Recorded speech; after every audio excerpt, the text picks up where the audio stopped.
इंसान को छूने पर। तो आपने सोचा है कैसे होता है? इंसान में तो बिजली होती ही नहीं है, वो क्या सुपरमैन है जो उसमें होगी? तो फिर हमें करंट क्यों लगता है? तो आइए जानते हैं कि इसके पीछे का साइंस क्या कहता है। तो साइंस कहता है कि ये सब स्टैटिक इलेक्ट्रिसिटी की वजह से होता है। आओ अब देखते हैं, इसको समझते हैं। तो हमारी बॉडी और ये बोतल, मतलब जितनी भी हमारे आसपास चीजें हैं ना, वो सारी एटम से मिलके बनी है।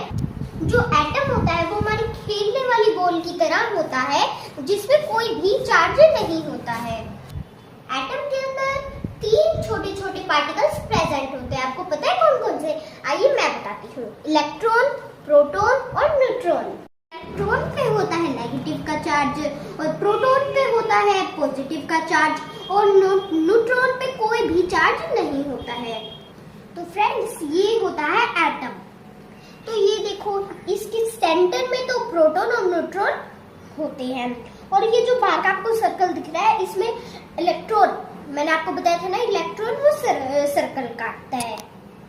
इलेक्ट्रॉन ऐसे प्रोटॉन और न्यूट्रॉन के बाहर घूमता रहता है।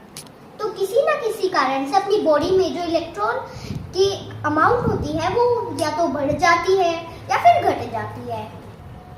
इलेक्ट्रॉन की अमाउंट अगर ज्यादा हो जाती है तो हम नेगेटिव हो जाते हैं, अगर कम हो जाती है तो हम पॉजिटिव हो जाते हैं। जब नेगेटिव चार्ज वाली बॉडी किसी पॉजिटिव चार्ज वाली बॉडी को टच करती है ना, तो दोनों के बीच में इलेक्ट्रॉनिक का ट्रांसफर होना शुरू हो जाता है।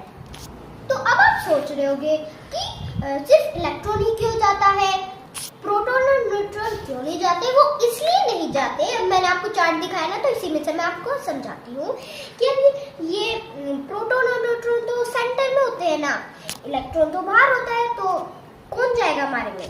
इलेक्ट्रॉन ही जाएगा, क्योंकि मूव तो इलेक्ट्रॉन करता है, तो वही तो जाएगा ना। तो इलेक्ट्रॉन के ट्रांसफर होने की वजह से हमारे करंट जैसा फील होता है। आई होप मेरी तरफ से तो आपको समझ आया होगा। और